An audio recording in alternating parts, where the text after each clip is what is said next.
And welcome back, everybody, to the Podcaster Nation. Thank you for coming back to our podcast today, everyone. And I say coming back because I know you were just listening to one of our awesome episodes and you came back for more.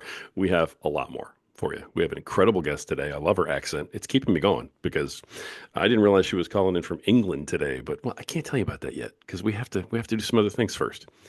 This is the podcast that is about podcasters. It's for podcasters, and it's done by podcasters. And even though she's coming in from England today, she is a podcaster. Legit. Love this show already. So, folks, this is the show where the rising tide raises all ships. I'm happy that you're here. Thank you for everything you've all been doing because all of the sharing and liking and subscribing and everything else is causing us to grow by leaps and bounds in ways I never even dreamed for this podcast, and our community is also flourishing and growing. So if you have not yet joined our community at the Podcaster Nation on Facebook, join it now. Let me know. I'll send over an invite. Contact me. We'll get you in there. Without further ado, let's get to our awesome guest today. Spiritual director and life coach, host of Loved, Called, Gifted, the podcast. Please welcome Catherine Cowell. How you doing, Catherine? I'm doing really well. It's great to be here, Rory. Thank you very much. I really do love your accent. I just could listen to it all day long. I love the way you say my name. Say it one more time for me, will you? Rory, how would you Okay. say it? We're Americans, so everything is just kind of a grunt. It's like Rory. It's almost one syllable the way we say it. So I appreciate you enunciating the way you do. I think it's beautiful. All right, all that aside, thank you for coming on today. And I'm really anxious to hear about your podcast, Loved, Called, Gifted. I did get a chance to listen to some of your material. I really enjoyed it. Tell everybody what the podcast is and kind of what it's about. Okay, so the podcast, my sort of strapline for it is musings about spirituality, identity, and purpose. And to be honest, those are things which are really dear to my heart. So that's when I was kind of thinking about starting a podcast, I wanted something that would have I guess a broad enough spectrum to enable me to sort of follow my interests a bit, but that was also core to who I am. Because yeah, so that made sense to me. So there's a number of things that come out of that. I am really passionate as a spiritual director and just as a human being. I'm really passionate about people's inner lives and their connection with divine in whatever way you want to describe and understand that. I'm also really fascinated by people's sense of purpose. And I believe that identity is absolutely core. So our sense of ourselves kind of comes before everything else. Yeah. So Okay. the title Loved, Called, Gifted came out of some work that I did a number of years ago. And I was working with my friend and colleague, Sean Kennedy, and we were looking at helping people, particularly Christians, to work out what is my life purpose, what is my identity. And we were starting from the perspective of saying, not what are your skills, but much more, who are you? And starting with that sense that we are all precious and loved. And if you can start from an identity of knowing that you are loved, then actually you don't have to do anything. But anything that you do kind of comes out of a sense of who you are as a precious human being who's got something unique to offer the world.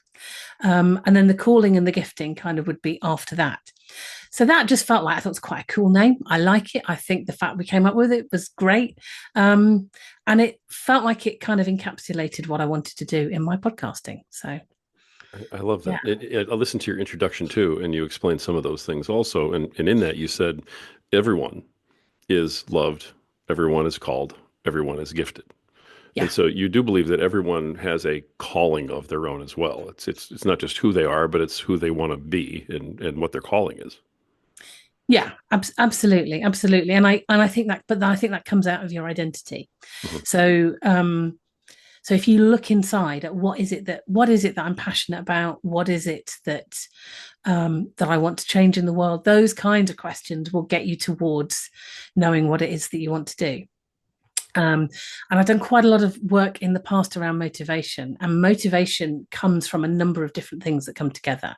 So it's sort of what are you passionate about? what is it that turns you on? What for you has a sense of greater meaning? We all like to be contributing to something that's got a bigger meaning. Where are my talents? So what are the things that I really enjoy doing because I'm good at them? That feeling that you get when you are bowling a ball towards the pins and they all fall down because you've nailed it. And I think we all have things that we do that kind of feel like I nailed them and they give me life. So I would sort of say, if you've got flu, what's the thing that you'll still get up and do? What can you still do if you're under the weather? What will you get out of bed for? Whereas the stuff that you kind of have to do, that's sort of the duty and the obligations and the oughts and the musts, like if you're feeling low, I'm not. I've got a cold, I'm not doing it. And then where can you be autonomous? And where can you do stuff in community? And if you've got all of those things together, then you've sort of got something which will be a calling, which will be sustaining. So that was kind of part of my motivation. My personal motivation for doing a podcast came out of an acknowledgement of a piece of personal growth and noticing that there was a kind of a gap in that. So I love creating spaces for people to be themselves, to ask questions that they might not elsewhere. So part of my draw towards coaching was being able to create spaces for people to explore and to talk and getting really good at active listening. And what I realized was that although that absolutely is my call, there was an element of hiding behind that a bit. So I was doing a lot of creating spaces for other people, but I wasn't putting myself out there at all. So I wasn't putting my head above the parapet, and I was able to hide behind, I'm creating space for everybody else. And whilst I do create a lot of space for other people on my podcast, part of it was around, okay, so what am I hiding and where do I need to grow? That's interesting. That was actually a question that I was starting to kind of come up with was, what brings you into this? And very often we were called to sort of become the thing that we needed and didn't have. Yeah. And so you're saying that you went through this sort of process yourself, actually, in finding this process for other people. So this is a self experience. It is, yeah. And it also comes out of stuff that I already know that I'm passionate about. So I love the kind of coincidental conversations that happen sometimes when you get to find out why somebody's doing what they're doing. And quite a lot of my podcasting has come out of a real interest and fascination in what turns other people on, but also a sense that there are some things that people do that are definitely a calling, but that don't kind of hit the sort of society's bar of what a calling ought to be. So to give you 2 or 3 examples of that, I remember being in an AA truck. Now, probably, I don't know if you've got AA in the States. It's the people who rescue you when your car breaks down. Yeah. Oh, okay. Yeah. AA is different than that in the States. Yeah. Okay. So it's Automobile Association, darling. And I was sitting in the car with this guy, and the inevitable question that comes to my mind is, you seem to really like your job. Tell me about how you got started. And he talked about loving fixing things. He talked about being a young kid. He talked about the fact that one of the first things that he fixed was a lawnmower that he'd bought from somebody for almost no money, secondhand. And he dragged it home miles and then taken it apart and fixed it. He talked about the fact that his mum came home one day to find the carburettor from her car dissembled on their kitchen table. And then he talked about his first job in a garage. And the reason he left this job, there are lots of things that might have caused somebody to leave a job. But the reason that he left this job was that his garage had been taken over by a new company. They'd got rid of the staff canteen. That didn't bother him. They'd messed around with terms and conditions. That didn't bother him. But he used to be allowed to use the garage to fix things of his own in his off time. And he couldn't do that anymore because they'd stopped allowing it. So this guy is so passionate about motor cars and fixing them that the thing that is the deal breaker for him is, you won't let me do more of this unpaid in my spare time. And that had led him to be a mechanic for the AA. And I have the privilege of being driven by him miles because the car had broken down. That's why we had this great conversation. But that is not something that would kind of hit. I wasn't podcasting at the time. Otherwise, he would have been on my podcast, I'm telling you. Great. But that doesn't hit the buttons, does it? but a couple of my early episodes, one of them was with my cleaner. And we were having a chat. So she'd been cleaning my house. I'm crap at housework, which is why I have a cleaner. Okay. It's like, it's not that I've got lots of money. It's that that's not something that I am gifted at all. Gotcha. But she was brilliant and could cope with the kind of chaos that my kids were creating, and always seemed to be really enthusiastic about it. She was a joy to have there. It felt like she was ministering to our family. And so I got chatting to her about, well, why do you do this? You know, what is it about this? And she talked about having had a number of careers, being from a really high achieving family. You know, she'd got a dad in the military. They're all academic or earning loads of money. And she had been trying to do a psychology degree, but found that really didn't suit her. It didn't suit her in terms of her mental health. It didn't suit her personality wise, but she'd always found cleaning therapeutic, and she'd always enjoyed doing it. So in the end, she kind of thought, well, I know that my family isn't going to approve, but I want to do this. And I'm listening to her and I'm thinking, you've got to be. At this point, I hadn't released an episode, but I'm like, you need to be on my podcast because this is a story that people need to hear for two reasons. So one is, I think it will really help you for somebody to say, I believe that your story is worth hearing. I believe that it is worth putting out there, and I want to do that. So that was part of and I feel moved thinking about it, but that was part of what I wanted to do. But also there will be other people who've got jobs that they love that really, really inspire them, and they haven't noticed that it is a calling, and they haven't noticed that it is something that they are giving to the world that is beautiful. So she was one of the first ones that we did. And then I'd had a conversation with my hairdresser, and she was kind of saying, she's a Christian, and she was sort of saying, well, I've kind of been waiting for God to tell me what it is that I ought to be doing with my life. But I'm talking to her about the job that she's doing, and I'm talking to her about hairdressing, and she's talking about her passion for it. She's talking about how she got into it, and she's flipping good. She's really, really good at it. And she's got this little beautiful little hair salon in her garden. She's fantastic with people. And going into there is a therapeutic experience. And both of my boys have got additional needs. And there are not a lot of hairdressers that they can cope with, but she built a relationship with them. And she spoke really movingly about how often she has somebody in her chair who just needed someone to talk to. And I'm like, you are doing the thing that you were made to do. You are good at hairdressing. You're brilliant with people. You've got she's incredible.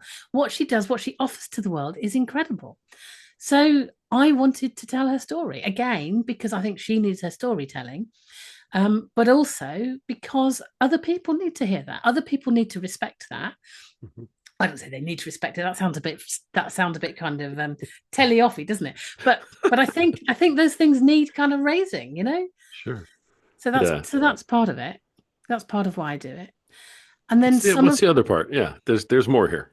Yeah, absolutely. So some of there's lots of things. There's loads of things. All right. But some of it is about helping people to reflect on their spiritual lives. And I think within religion, within faith, there's quite a lot of oughts, and there's quite a lot of expecting people to fit into boxes.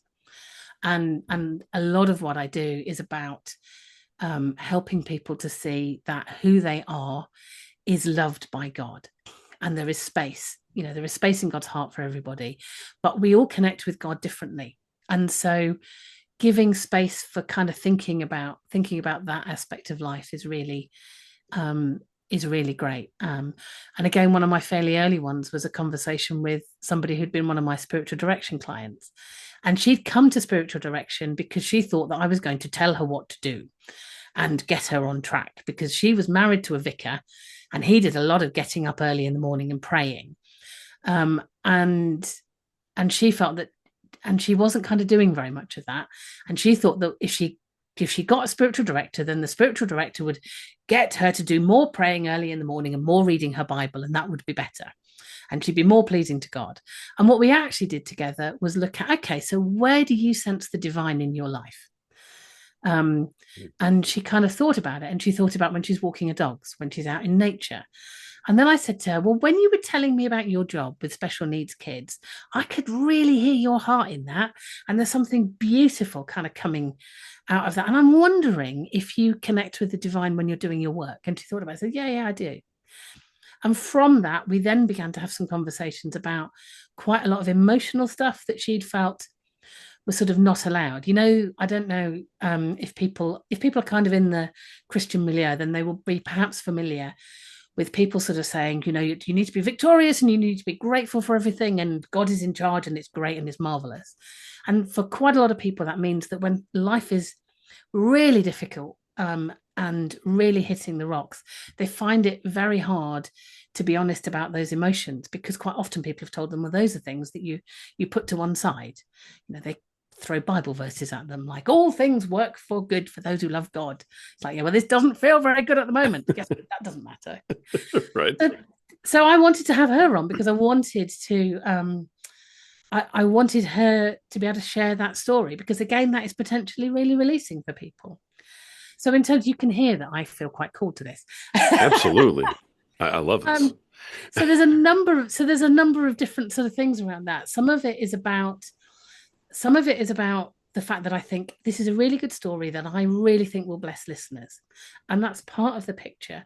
But part of it for me is also that if I have a conversation with somebody and they feel affirmed and they feel listened to, and they perhaps even discover something about themselves through our conversation that they hadn't spotted before, then I don't care whether nobody else listens to it or not. Well, I kind of do, because I'm a podcast and I can't resist looking at numbers. But at a really deep level, it's already been meaningful.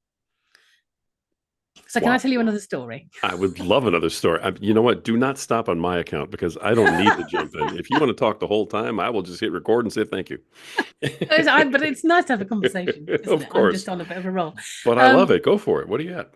yeah, so there was somebody called Kathy, and the reason we recorded this, the reason I recorded my podcast with Kathy is because we were in church, and our church has a meal every fortnight. So we have a service once a fortnight and a meal in between. And we were sitting around the dinner table, and she was saying that she was really disappointed because she'd wanted to go to this drama thing that for parents of children with special needs. She's got a son called Guy who's got profound autism. He's nonverbal. He's got really, really profound special needs. And I said, I was really disappointed. I was really hoping to do this drama thing and I couldn't do it. And I said, okay, so what was it? What was it about that has disappointed you? What were you hoping for from that? She said, well, people were going to have space to tell their stories. And I really felt in my heart that it was time for me to tell my story about Guy, and my experiences as a parent. So I'm like, okay, I think I can create space for you to do that. Right. And I don't often do this, but we actually met twice because I thought, okay, my mission here is to give you space to tell your story.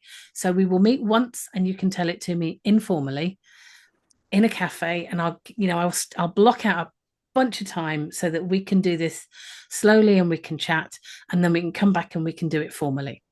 And she was so blessed by that experience, and it's been really moving for other people who've heard it. But again, that was about, okay, I want to give you space to tell your story. If that is what was on your heart, then it's not a coincidence that we've had this conversation.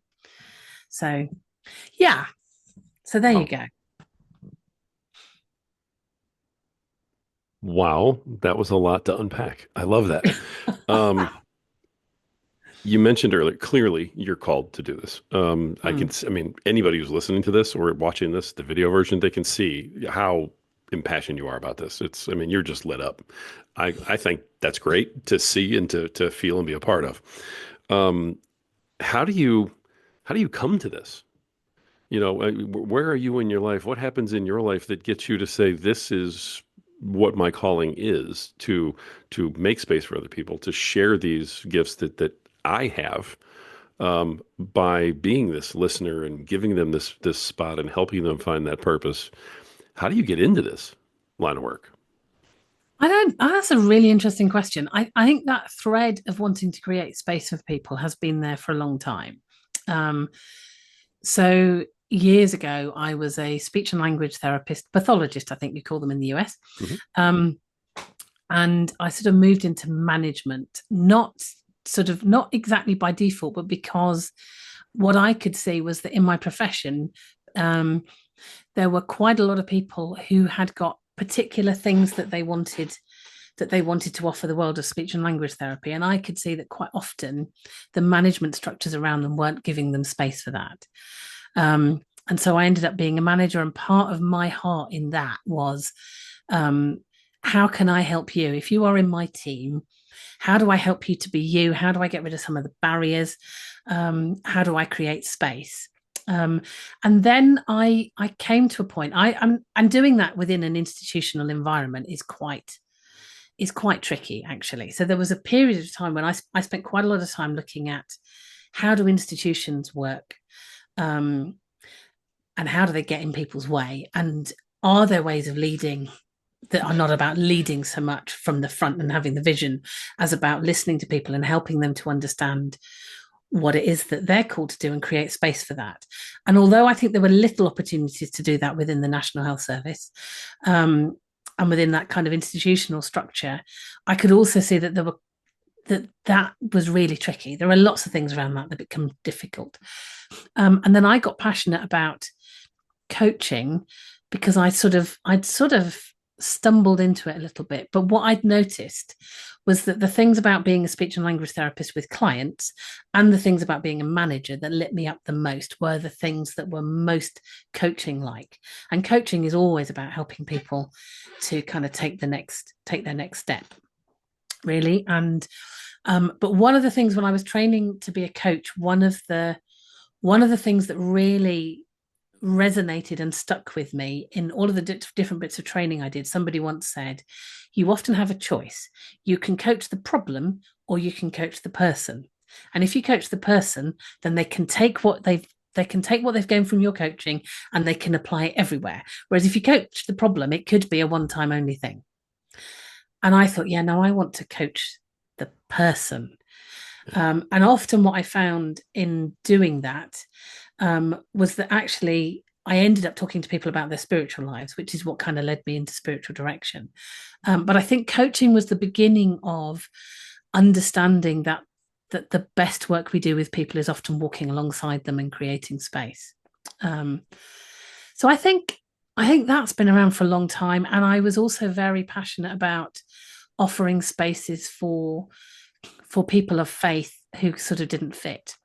So there was a little bit of time when I was leading this sort of slightly alternative kind of Christian community, and it was a handful of people meeting in the city centre, in Stoke-on-Trent, and there were a real mix of people. There were people who dropped out of church who were kind of middle class. Well, not necessarily middle class, but kind of graduate professionals who'd asked too many questions in church and had kind of reached a point in their faith where it's like, nobody's people are struggling with them because they just ask too many questions, they've got too many opinions, and you're supposed to sit down and be quiet.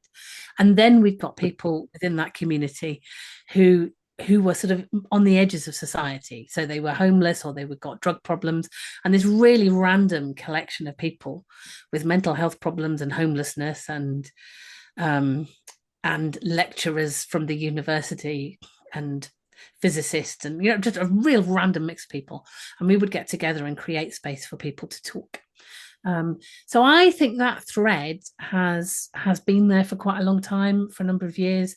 And as I was saying earlier, that's that moment of thinking, actually, I need to be, if I'm going to be honest about this, if I'm often creating space for other people, then I need to create space for me. And I did that in two ways. I thought about starting a podcast, and I also started a Medium blog where I thought, actually, in this blog, I will write what I think. It was really interesting because I got about 3 months in, and then I was trying to write about something, and I was really worried about what anybody would think of it. And it took me about 8 weeks to get the thing out because I'd got stuck. I was like, okay, this thing that I thought was a bit of an issue definitely is. Yeah, so I think that that core of wanting people to have space to be who they are and wanting to give voice to people has been there for a long time. So that you're very open about being an adoptive mother. to Yes. you said two boys, right? Yeah. Did you have this calling about making space? Did that impact your decision to adopt and bring these two boys, or was it the other way around, where bringing in the two boys sort of like validated the need to make space for people? Did that have any impact one way or the other? I think there's been kind of an overlapping, but I think there've been two slightly different things. So I was myself and my first husband were on a kind of a journey of childlessness, as many people end up being. Sure. Um, and I remember the moment of knowing that we wanted to adopt. But I mean, I'd been doing all of this other kind of this coaching and stuff. I've been doing that for some while. Okay. Um, and I knew that IVF was not the route for us. I didn't have the partly I don't think I could have faced the stress of it. I think it takes a huge amount of courage, and I didn't kind of quite have that. But it also didn't feel right. I'd got this sense that I just had this moment of thinking there are so many young people out there who need somewhere, and so why would I be trying to fight nature to create life when there are people who are after a family? And in that moment, I knew a number of things. One, I wanted to adopt and not foster, um, because I wanted the kids who came along to know I'm not getting paid for this. This is not a kind of a short term deal. I am in it, and I am your mum, and that's not going away. And the other thing that I thought was actually I would like this to be a sibling group, um, because I thought I was just thinking about being a child in that situation and moving into a home of people that you don't know. And I thought, actually, if you can go with a sibling, that would be there would be an element of familiarity because everything else is going to change. And I also remember, there's kind of really cheesy reunion programs you get on the telly sometimes. And very often, what I had observed is that quite often, when people rediscover their family, it's it's the siblings that they have really mourned the lack of. And I thought I would really like to give some kids the opportunity to take a brother or sister for granted, to not have that. Right. Interestingly, my two have got three other siblings who don't live with us. And so they do kind of have a sense of mourning of that, but they've got a really close bond. But they arrived aged nearly 3 and just 5, and it really was 0 to 60 parenting. Oh. I mean, they were chaotic. And they'd had a really difficult time. And all of the stuff, I mean, I know all parents get disillusioned pretty quickly. But I mean, like when they got stressed, they would empty their bedrooms down the stairs. And when I say empty their bedroom, like mattresses, pieces of furniture, duvets, the lot. Wow. All right. That's creative. Yes, yeah. And they and some of their kind of survival mechanisms were things like I am not trusting adults. So if an adult tells me what to do, then that's probably dangerous to comply. Mm-hmm. That makes parenting complicated, I can tell you. I would imagine. So that's been quite a journey. But in the process of that, I've learned a lot about kind of emotions and a lot about creating space. And I have needed to walk alongside my boys because I couldn't do the telling you what to do because that was just unsafe, really unsafe for them. They just couldn't go along with that. And I tell this story quite often, but the moment when the penny about that really dropped was on one occasion when my oldest boy was having an asthma attack. Like he was struggling to breathe. So I got his inhaler and I knew that kind of just telling him what to do often didn't work. But I mean, I'm not suggesting in this moment, like, you need to be able to breathe. So I'm like, you need to take your inhaler and you need to take it now. And in order to avoid doing what I'd asked him to do, he was on the floor and he'd curled himself up into a little ball. Yeah. And I'm like, this is not good. But what this is telling me is that it feels safer to him to not be able to breathe than to comply with an adult.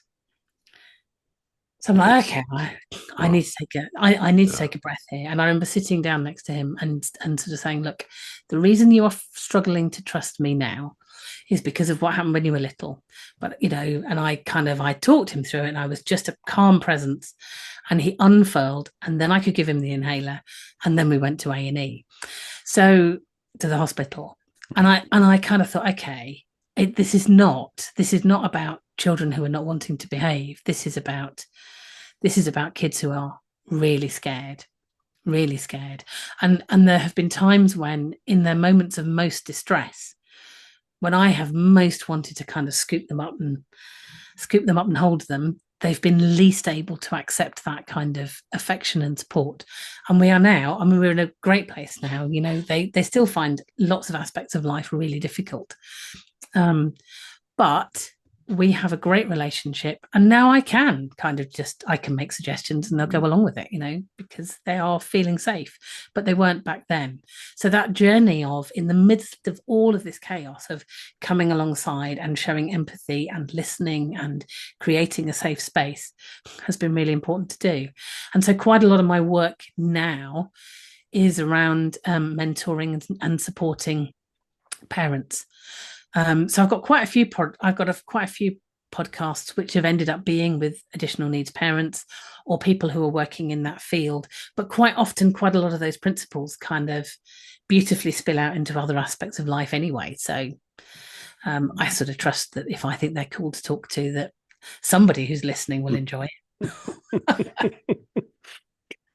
Well, I mean, all of that is, I'm sure that you feel this way, that it's not an accident then that you're called to bring on these two boys, Yeah, or these brothers, these children that absolutely need someone who can function in a manner in which they give them space yeah, to survive and to be safe. Most parents, I would guess, would have reacted with some sort of anger and frustration at that episode that you were describing, if out of nothing else other than out of fear, because yeah, here's someone who absolutely has to have some help and they won't let you help them.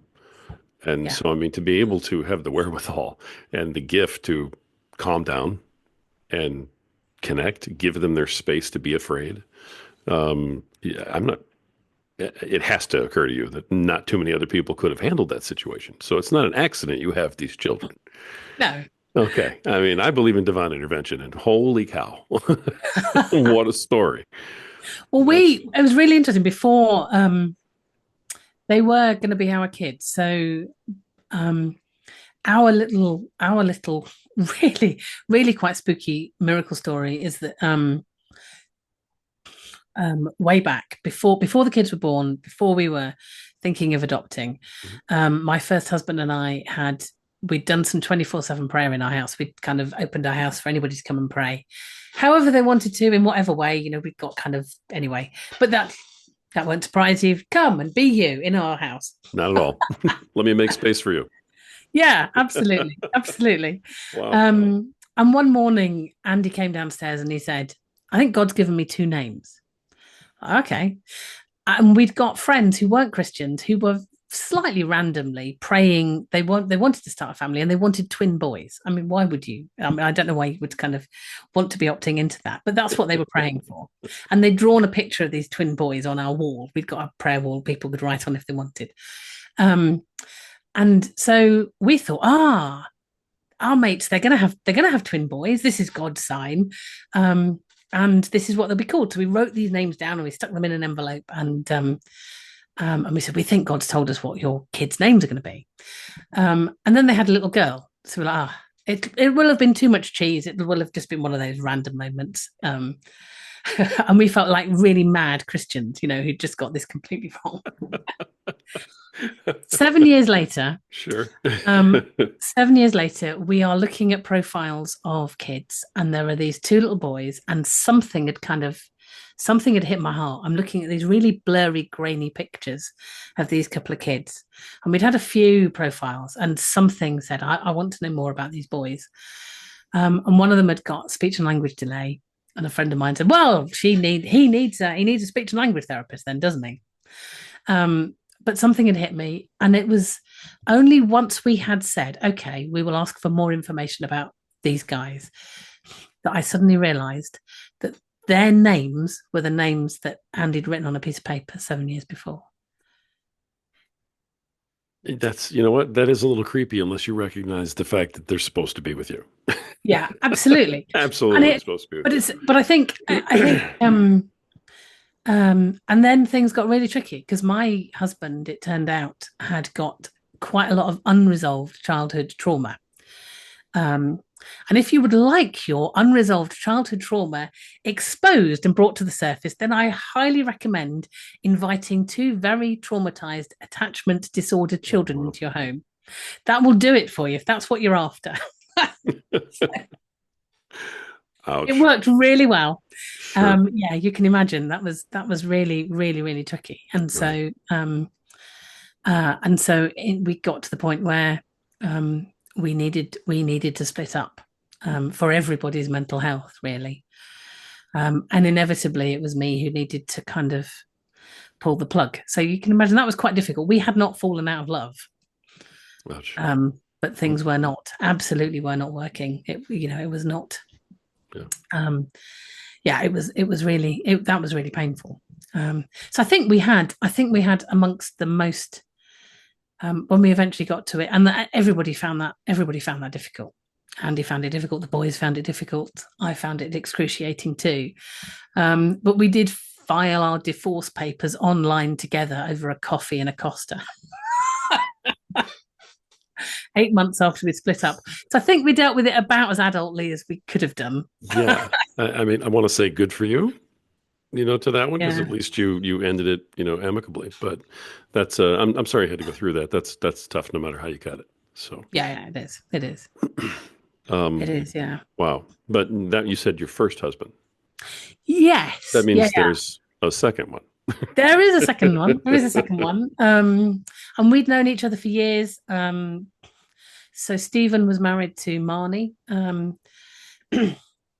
And she died of cancer 6 months before lockdown, and we'd not seen very much of each other sort of through that later period. We'd been good friends. We'd been part of Church Without Walls together, the mad place that I was describing, um, and then we'd sort of kind of reformed a friendship at a point when I was coming out of a very dark and difficult period of parenting where I had almost no time for anything else. It'd been really, really tough. I was beginning to get to the point where I could kind of invite people round again and get a little bit, just beginning to get my head above the water. And one of the first things that I did actually was that I was going to start recording my podcast, and I'd had this in my mind for weeks and weeks and weeks, and I hadn't kind of got to it. And I knew that Stephen had done quite lots of sort of audio visual stuff in the past, and I just said to him, "Would you mind being in my house while I record this? Because if I haven't got some kind of level of accountability, I am not going to sit in front of a microphone and talk."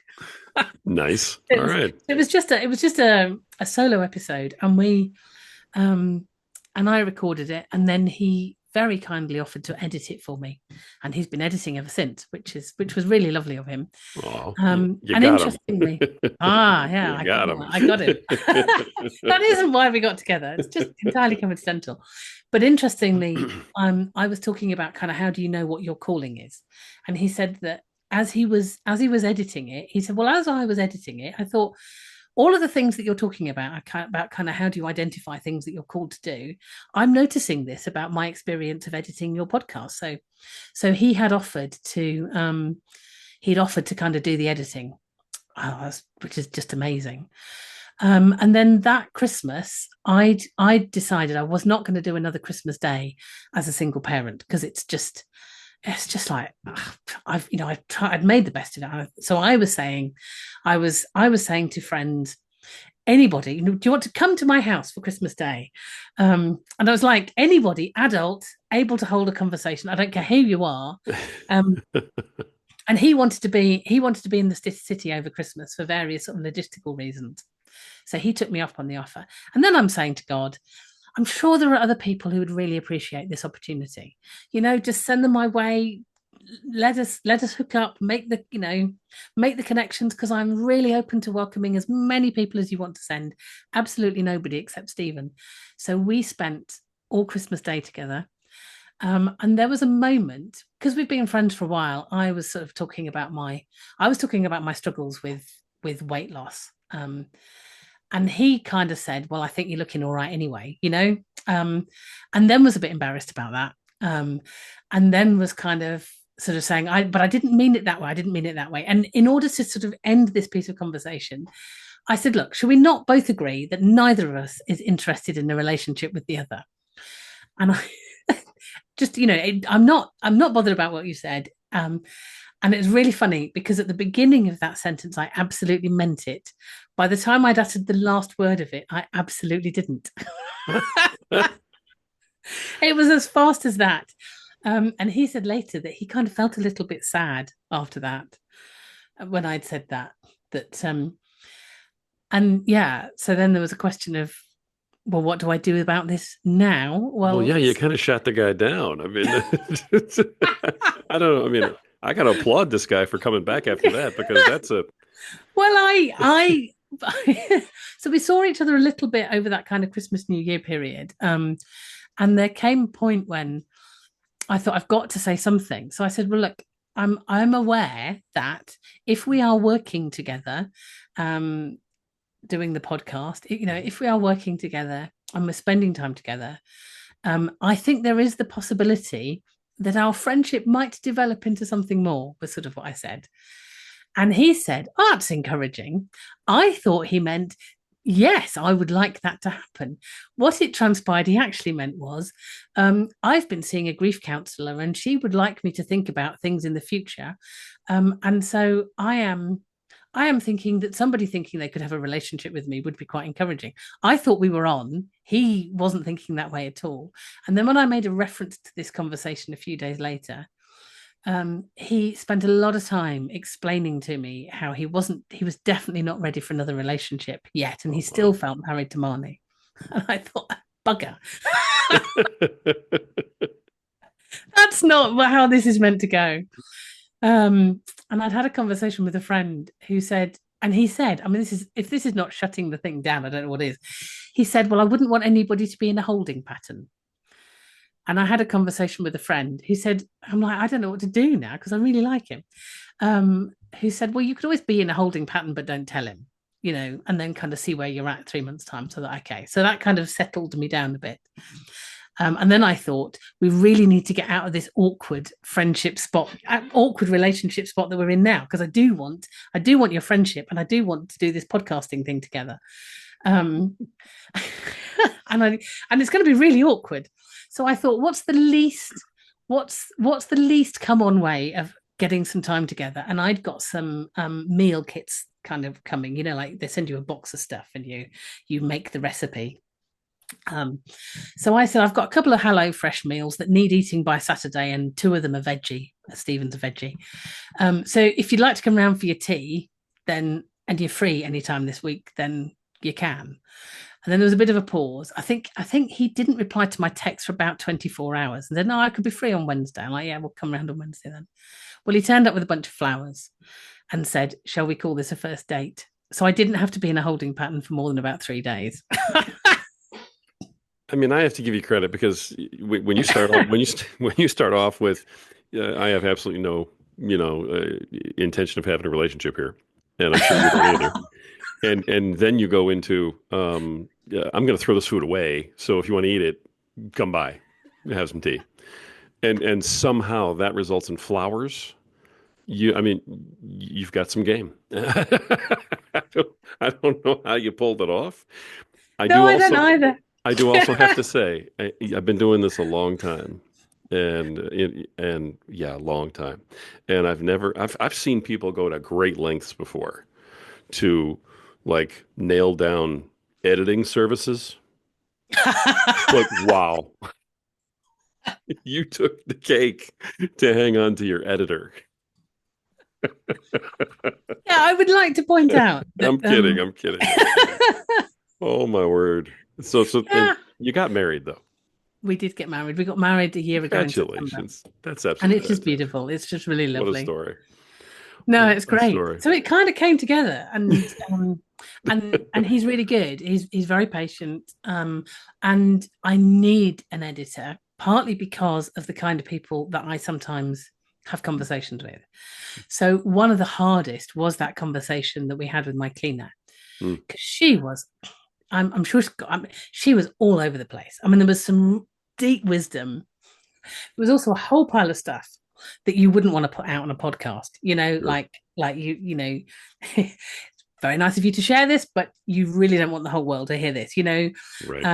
And so he's really patient about kind of taking what are sometimes very long conversations and then sort of bringing them together. And he's got a real heart for people to sound their best. Nice. Um, so Nice. I think we make a really good team. It sounds like it. I mean, of Yeah. course, it was you were both sort of called and meant to be there and the whole nine yards.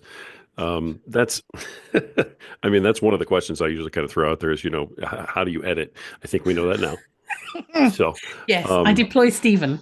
yeah, I am curious if you don't mind me asking a couple of podcaster questions, just Mm. to, kind of, round things out for us here today. But with everything that you've been through, and my goodness, I appreciate you sharing everything you did today. Um, with everything you've been through, why podcasting? I mean, with all of the other mediums that are out there, you could have chosen all sorts of other things, but you seem like you were set on podcasting from the beginning. Is that part of what you were called to do? Was that method of spreading the information, or was there something else to it? I like to write. Mhm. So I do write. So I've just released a book. I'm going to plug my book shamelessly. It's called Please. Yes, it's called Finding God's Feminine Side. That's a Okay. whole other story. Um, and that's kind of looking at the feminine aspects of God.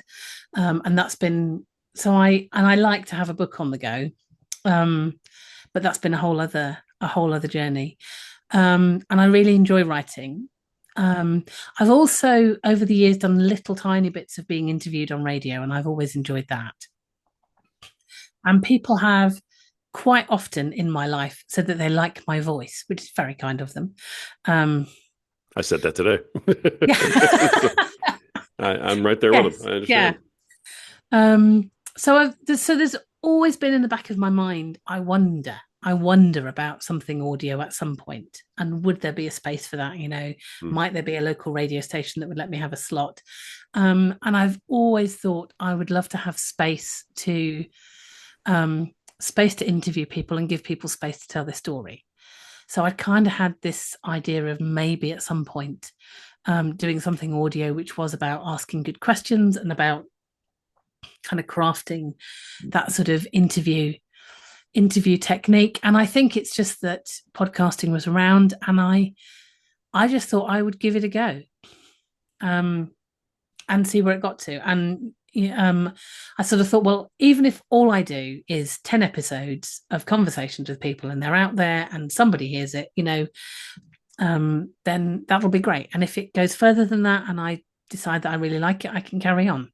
So it was Nice. partly experimental. But I Nice. think the seeds of it had been there for quite a while.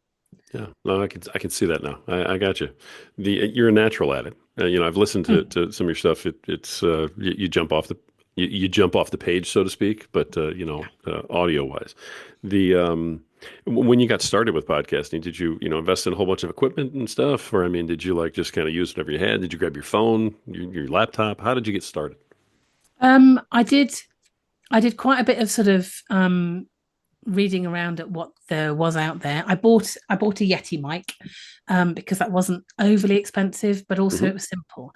And Sure. so I was looking at what can I use that is going to be easy, and the fact that it's USB plug-in and it does all of the doings itself, and I haven't got to have switches and things.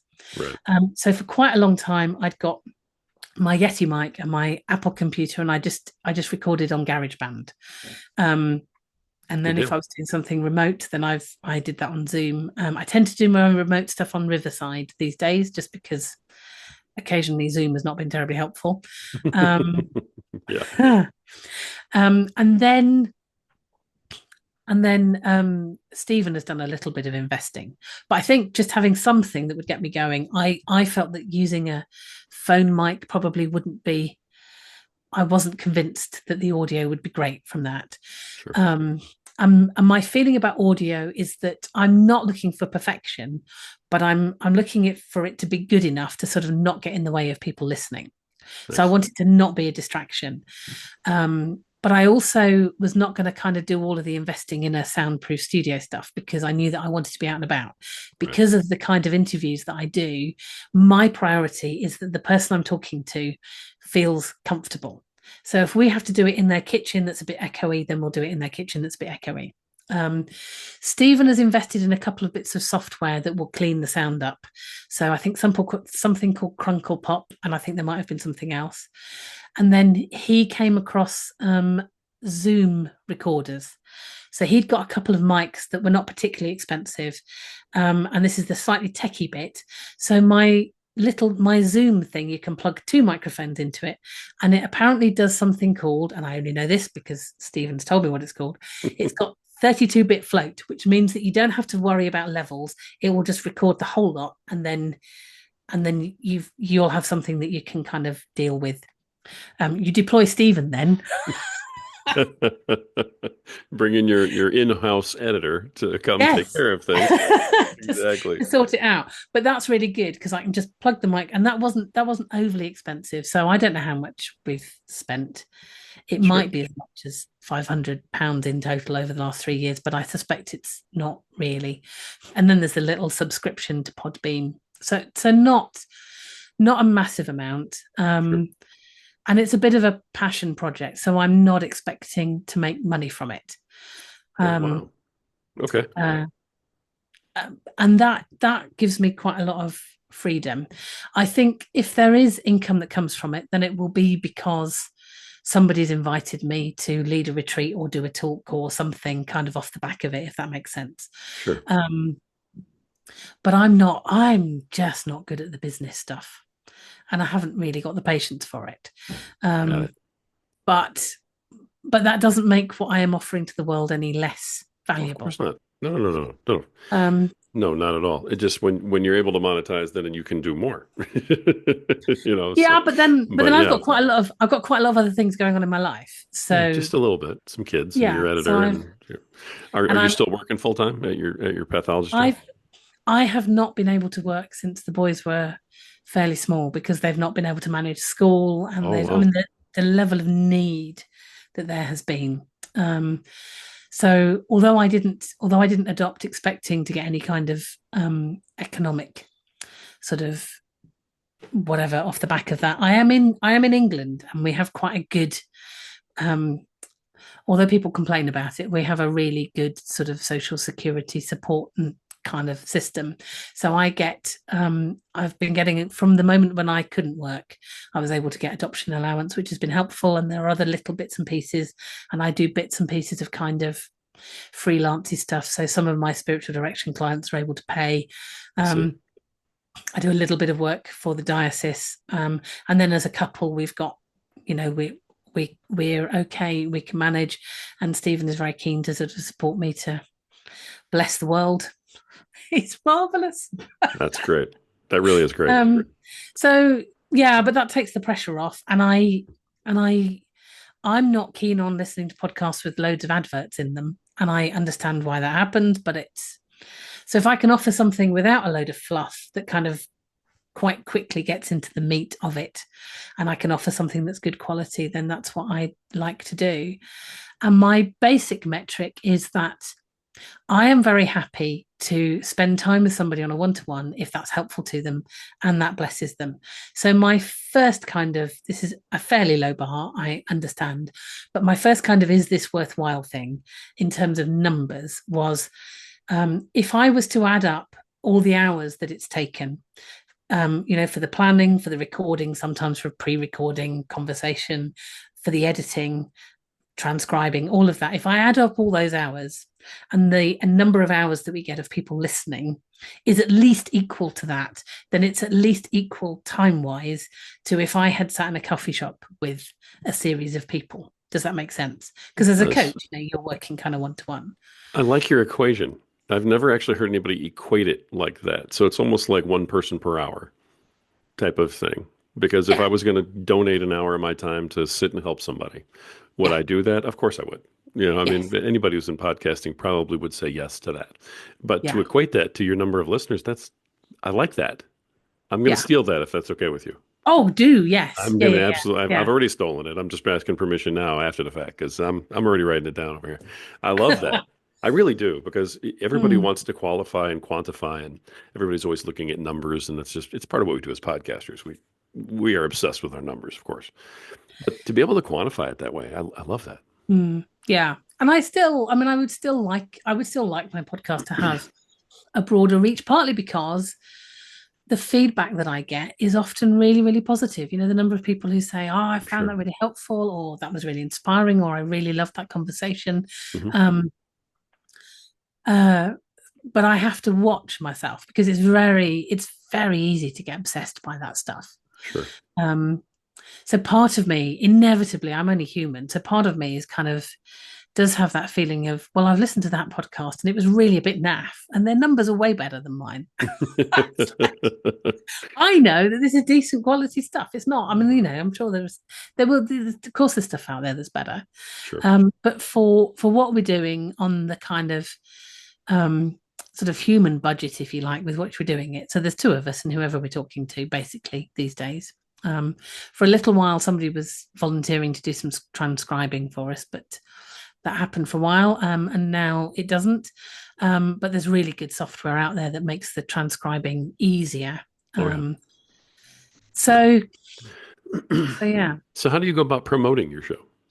Just because I asked that because I know you're talking about you love to have a little more reach. Do you promote your show and how? How do you do it?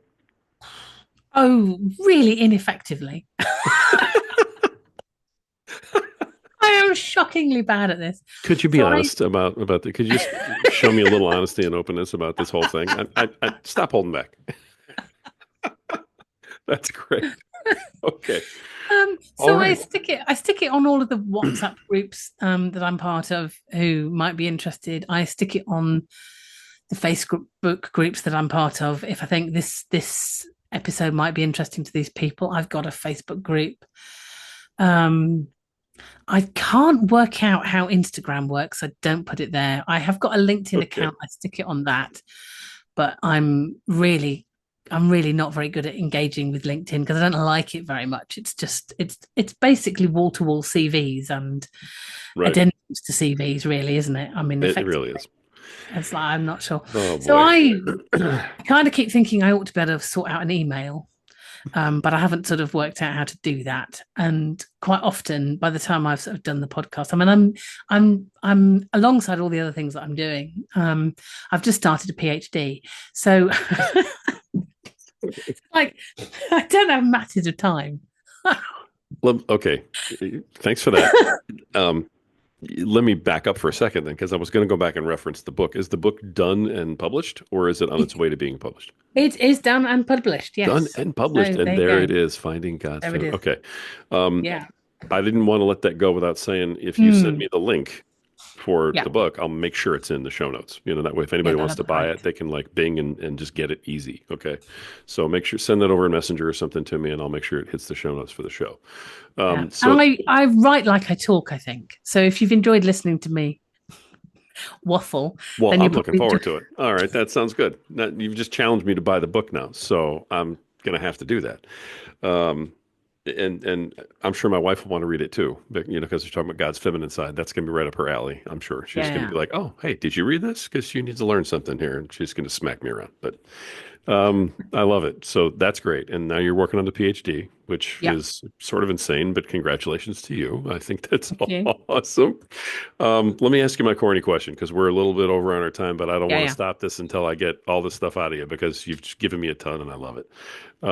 The corny question I always ask everybody is in terms of your podcasting, and I know that you're very passionate about it. What is the thing about your podcasting and your mission and your purpose that you love the most? And what about it all do you just hate the most? I think I've already answered those. I You mean, I don't may know how much. have. You may have. I know you Um, hate the editing because you married a guy to take care of it. So, he's just so much better at it than me. He can look at what I really, I'm just a geeky thing, but he can look at a sound wave and and he nicks bits out of the sound wave because he knows what it is. Just he's sort of seen it. Yeah, I know that. I'm just like, but how do you? I don't know how you do that. I know. all right. Anyway, I'm sort of a bit in awe of that. I think I I think the thing that I like least is my almost involuntary sort of concern about numbers and that sort Okay. of internal battle over I mean I've talked about kind of how I quantify it in terms of do I think this is valuable. I love Um, that. Yeah. but that sort of should I be doing more publicizing? And I mean, I'm a woman and I'm English, so that kind of self promotion thing does not come easily. I think I'm much better now at just being enthusiastic about being me, and people can pick up from that what they want to. Um, but it's sort of that tension between I don't want to be shallow and false and just putting myself out there and trying to create an impression that isn't true. So anything that I'm doing needs to be authentic, but that all of that kind of could I be better at distributing it and how, and but I don't really like that stuff, so all of that is the bit Sure. that I struggle with. um I just I tell you what I really, really love that we've not talked about. Um, I love the mental process of listening to what somebody is saying and and kind of feeling intuitively what's the deep question that will kind of unlock something. So there are, I talked about those kind of earlier. I talked about that I'm absolutely nailing this. You're rolling the bowling ball down the alley and it hits the 9 pins. There are moments when I think that's the next question to ask. That's the question. And when you ask the question and somebody goes, "Oh, I've never thought about that." And then what comes out is something that's deep and heartfelt. I love those moments. I really enjoy that. I love that. This is why I keep asking that question because we thought you had answered the question and then we really hadn't even gotten to it. So I love that. Thank you for sharing it. That's why I keep asking that goofy little question. Last question for you today, and I will let you go and get on about your day because it's, probably dinner time over in England right now, Hmm. right? Depending on where we are. But the you're already at 67 episodes. You've been doing this for a while. You're accomplished. You've passed your first couple barriers in terms of podcast algorithms and the world. What's one piece of advice that you can leave behind for other podcasters who have not quite reached where you are yet to make their lives easier? Um, I I think I'm going to say two things Mhm. just to be rebellious. The first the first I would say, and not everybody would agree with this, but I would say find a find a rhythm that works and a way of doing it that works with your personality in your life. So for me, once a fortnight works. That's manageable. I can fit it in with everything else. And I know people say all sorts of things about, well, the magic spot is if you've got an episode that's, I don't know, 30 minutes or whatever, or 10 minutes and all of that. But for me, if that works for you, that's great. For me, I want to create enough space for a conversation that, for a complete conversation. And if that's longer than I thought it was going to be, then it's longer. If it's shorter, then it's shorter. But but the fact that I am kind of sticking with those two things and not trying to squeeze my way around it and push myself into a space that wouldn't feel like me is one of the things that helps me to sustain what I'm doing and continue to love it and enjoy it. Because if you're not enjoying it, there's probably not a lot of point in doing it. And the other thing I would say is that feeling really embarrassed about your own voice is inevitable for many of us. It might, if it's not inevitable for you, then that's great. But for many of us, I think it is. You can feel really self-conscious, but it does get easier. I find that I find that if I've been on somebody else's podcast, I find it harder to listen to. So it will be more difficult for me to listen to this than it would be for me to listen to a conversation. So it'll take me a long time to get around to it, than it would to listen to a conversation between myself and somebody else. I get over that more easily, but it still takes me a while sometimes to go back and listen. And if it's me on my own, and I don't do very many of those, that I find really, really hard. I find that quite excruciating still. And I'm 67 episodes in and I love it. So it's just one of those, so it's just one of those things. And I think that that's normal. That's something I've heard a lot of people say. I think it gets easier though. So it's way easier than it was. And I know that it will be way easier kind of in a couple of years' time than it is now. So Beautiful. those are my two little nuggets, Rory. Thank you for those two nuggets. I appreciate it very much. I've really enjoyed our conversation, and you are an absolutely lovely lady. It's been so nice getting to know you and helping you tell your story to our folks. Thank you for coming on today. Thank you so much, Rory. It's been great. Thank you. Or Rory. Yeah. Love it. I'm going to have you tape that for me so I can play it back. I love it. That's fantastic. Folks, you have heard another awesome episode of The Podcaster Nation with another awesome podcaster, Catherine Cowell, host of Loved, Called, Gifted. Folks, this is the place where that's about podcasters. It's for podcasters and it's done by podcasters. This is the place where the rising tide raises all ships. So keep sailing.